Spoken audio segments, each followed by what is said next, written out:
बनना पड़ता है।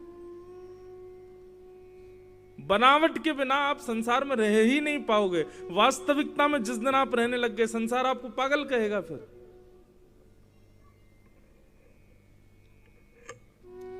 इसलिए संसार मिथ्या है, क्योंकि यहां बिना बनावट के आप रह ही नहीं सकते। चाहे कोई संत हो, कोई फकीर हो, कोई बहुत बड़ा मंत्री हो, कोई बहुत बड़ा उद्योगपति हो, सब बनावटी, सब मिथ्या है, सब असत्य है।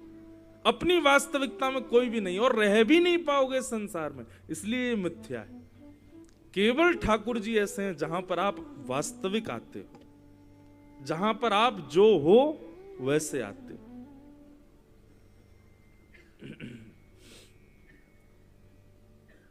इसलिए भगवान का प्रथम स्वरूप क्या है? सत्य। भगवान सत्य। दूसरा, ठाकुर जी को सत्य इसलिए भी कहा, उनको प्रकट होने की आवश्यकता नहीं है, उनके नाम में ही इतना बल है। आज हम 27 वर्ष के हो गए, आप में से कितने लोग यहाँ 40 वर्ष के होंगे, कोई 50 वर्ष का भी है, कोई और भी ऊपर चल रहा है।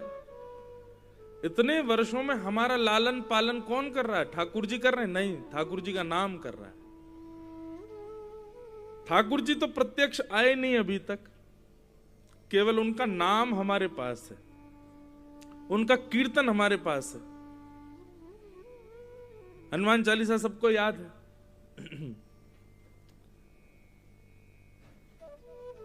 जो कोई पढ़े हनुमान चालीसा, होए सिद्ध साकी गौरी सा। केवल हनुमान चालीसा पढ़ने मात्र से इतना कल्याण। ठाकुर जी का नाम कितना बलवान है। जिनका नाम इतना बलवान है, सोचो वो प्रत्यक्ष आ गए तो वो कितने बलवान होंगे। इसलिए वो परम सत्य हैं। श्री प्रहलाद जी महाराज को हर प्रकार से मारने का प्रयास किया राक्षसों ने, फिर भी प्रहलाद जी का बाल बांका कोई नहीं कर पाया। तो श्री प्रहलाद जी महाराज कहते हैं, अरे राक्षसों, दंता गजानाम कुलिशाग्र निष्ठुर शीर्णा यतेते नवलम ममैतत् महाविपत्ताप विनाशनोयम जनार्दनानुस्मरणानुभाव। जनार्दन भगवान अभी तक प्रकट नहीं हुए, तब यह हाल कर दिया कि आप लोगों के अथक प्रयास से भी मैं मरा नहीं। सोचो, किसी दिन ठाकुर जी प्रत्यक्ष प्रकट हो गए तो क्या होगा। ठाकुर जी का नाम इतना बलवान है कि व्यक्ति अपने 100 वर्ष की आयु बिता देता है उसी नाम पर ही, और नाम ही उसकी रक्षा कर देता है, नाम ही उसको ठीक कर देता है, नाम ही उसके आर्तों को नष्ट कर देता है, नाम ही उसके सारे दुखों से उसको आगे ले जाता है। इसलिए भगवान सत्य हैं, सत्य हैं ठाकुर जी। ठाकुर जी का दूसरा रूप क्या है? चैतन्य। ठाकुर जी चैतन्य है बंधु। भगवान जड़ नहीं है। ठाकुर जी को कभी जड़ मानना भी नहीं चाहिए, और जो जड़ बुद्धि रखता है ठाकुर जी के प्रति, वही राक्षसत्व में है। राक्षस कौन है? जो अत्यंत गुणवान राम जी में भी दोष देखता है, वही तो राक्षस है। राक्षस कौन? जो अत्यंत गुणवान, अत्यंत शीलवान, अत्यंत सुंदरता से युक्त श्री कृष्ण में भी दोष देखता है। ठाकुर जी को पाषाण समझना, मूर्ति समझना, ये दोष तो है ही है। और यही दोष हमारे भीतर राक्षसत्व को प्रकट करता है। ठाकुर जी चैतन्य, परम चैतन्य, ये भाव रखो। अभी सर्दियों का समय चल रहा है, अपने अपने घर के ठाकुर जी को लोग ऊनी वस्त्र पहनाते हैं। उसमें भाव यही रखना है कि परम चैतन्य है ठाकुर जी, हमारी तरह हैं बिल्कुल, इनमें कोई भेद नहीं है। ये जड़ वस्तु नहीं है, ये भाव, इसको कहते हैं चैतन्यता। ये ठाकुर जी का दूसरा स्वरूप है, चैतन्य। चिदानंद रूप शिवोहम शिवोहम। ठाकुर जी परम चैतन्य है।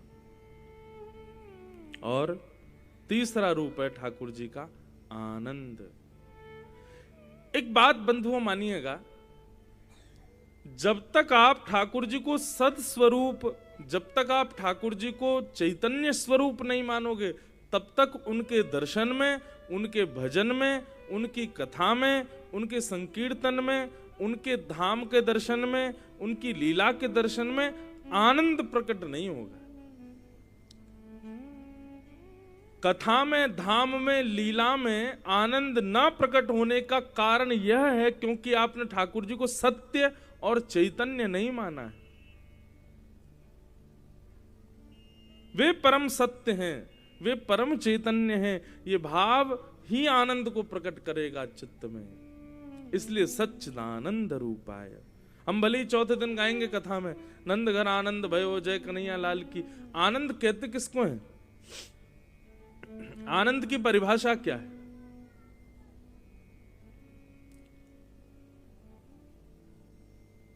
गुना का प्रसिद्ध क्या है खाने के लिए, बताओ। यहाँ खाने में सबसे ज्यादा प्रसिद्ध क्या है गुना में? हैं? चाउमीन? क्या है प्रसिद्ध यहाँ पर? क्या? हमें सुनाई नहीं दे रहा, जोर जोर से बोलो। क्या चीज?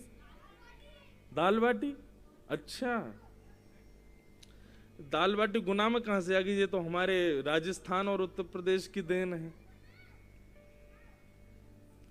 खैर देखो, गुना का कल मैं जब आ रहा था रास्ते में मन में विचार कर रहा था, बहुत सारे मिश्रण हैं गुना में। इंदौर से तरफ से आओ, थोड़ा यहाँ मालवा का भी स्पर्श होता है। यहाँ से आगे चले जाओ तो चंबल का स्पर्श प्रारंभ हो जाता है। थोड़ा सा इधर की तरफ चले जाओ तो ये शिवपुरी, झांसी, बुंदेलखंड का भी स्पर्श। बुंदेलखंड, मालवा और चंबल तीनों का स्पर्श है गुना में। और शायद राजस्थान भी पास ही है, यहाँ से थोड़ी दूर बाद ही राजस्थान का भी सबके बीच में विराजमान है। चलो, दाल बाटी बहुत प्रिय है, किसी को बहुत बढ़िया लगती हो, भूख प्यास लग रही हो, खूब जोर की दाल बाटी खिला दो महाराज, क्या कहेगा? आनंद आ गया महाराज। आनंद आ गया। और एक और प्लेट खा लो। बहुत भूख लगी होगी तो 2 प्लेट खा लोगे, एक और खा लो, तीसरी, चौथी, पांचवी ना। एक दायरा है, उससे अधिक आप नहीं खा सकते, क्योंकि शरीर की जितनी भी इंद्रियां हैं उन सबकी एक अनुपात है। उससे अधिक उनको यदि प्रदान करोगे तो वो धीरे धीरे वही आनंद देने वाली वस्तु आपको कष्ट देने लगेगी। सर्दी लग रही है भैया, कोई हमको शॉल उड़ा दे, कोई कंबल उड़ा दे, 1 उड़ा दे, 2 उड़ा दे, 3 उड़ा दे, 4-5 कंबल अगर डाल दे भीतर तो क्या होगा? भागोगे निकल के, अरे गर्मी के मारे मर गए यार। एक अनुपात है, उससे अधिक यदि सांसारिक विषय आपके जीवन में आएगा तो आप कष्ट के भाव में चले जाओगे। इसलिए संसार की कोई भी वस्तु आपको आनंद नहीं दे सकती, सुख दे सकती है। और सुख का एक दायरा होता है, उससे अधिक सुख नहीं मिल सकता। लेकिन ठाकुर जी की कथा, ठाकुर जी का दर्शन, ठाकुर जी की लीला, ठाकुर जी का संकीर्तन, ठाकुर जी का चिंतन, ये सुख नहीं देता, ये आनंद देता है। 4 घंटे कब निकल गए, 7 दिन कब पूरे हो गए, 8वां दिन आ गया, कथा विश्राम हो गई, आपको पता ही नहीं चलेगा। और 8वें दिन भी ऐसा लगेगा कि अब क्यों विश्राम हो गई कथा, अब कब होगी दोबारा, अब कब आएंगे महाराज जी, अब कब कथा शुरू होगी। इसी को कहते हैं आनंद। भूख लगी हो, रोटी सब्जी आप खा रहे हो, अपनी मनपसंद सब्जी खा रहे हो, तो भूख पूरी हो जाने पर, भोजन पूरा हो जाने पर क्या ऐसा मन में आता है कि अरे ये भोजन पूरा क्यों हो गया, अभी और चलता रहता, अभी हम और खाते रहते, हमारा पेट क्यों भर गया? हमारा मन कभी नहीं आ सकता। संसार के किसी भी विषय भोग के अंत में ये भावना कभी नहीं आती कि ये पूर्ण क्यों हो गया। बल्कि ये भावना आती है बस अब हो गया, अब इसको दूर करो मुझसे। लेकिन ये केवल आध्यात्मिक पथ ऐसा है, भक्ति पथ ऐसा है, जहां पर पूर्ण होने पर नेत्र सजल हो जाते हैं कि ये पूर्ण क्यों हो गया, अब ये पुनर्प्रारंभ कब होगा, अब हम फिर से कब इसके आश्रय में रहेंगे। इसी को कहते हैं आनंद। तो ठाकुर जी की कथा, ठाकुर जी का संकीर्तन, भगवत भाव ये आनंद देता है, सुख नहीं। आनंदाम्बुधि वर्धनम प्रतिपदम। तो इसलिए सच्चिदानंद रूपाय, ये तीन भगवान के रूप हैं। इन तीन रूपों का यदि अनुभव आपको मंदिर में जाकर के नहीं हुआ तो समझो अभी आपने दर्शन किए ही नहीं ठाकुर जी के। सबसे पहला यही सत्य है, बाकी सब मिथ्या। दूसरा, ये साक्षात चैतन्य है, मूर्ति पाषाण नहीं है। और तीसरा, समय का भी पता ना चले, आप देखते देखते आनंदित हो जाओ। ये तीन अनुभव भगवत दर्शन में हो तो समझो आपने भगवत दर्शन किया है। नहीं तो केवल खाना पूर्ति मंदिर घूम घाम के आ गए।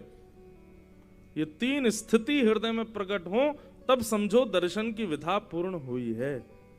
सच्चिदानंद रूपाय।